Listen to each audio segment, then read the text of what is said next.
So yo, what's up boy? Tito Kensei na naman ang iyong lingkod nagbabalik.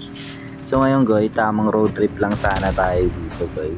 Ang bigla tayong may makasalubong na isang squad. Dito goy, talagang hinaras tayo ng isang squad na yun eh. Talagang tinutukan tayo eh. Basag tayo dyan kaya nag-reposition lang muna tayo dito. Pero kaya mag-alala goy, babalikan natin yan goy. Dito tamang plating lang ako kasi nabasag talaga ako dyan. Saka din tumutok nung mga yun ha. So dito na burst yung chopper ng kasama natin. Na burst agad nila, talagang lagkit din talaga ng tutok eh no. So dito tamang dapa-dapa lang muna tayo. Antayin natin magka-vision tayo sa kalaban. So dito nagka-vision tayo, kaya naipagtutokan na tayo dyan.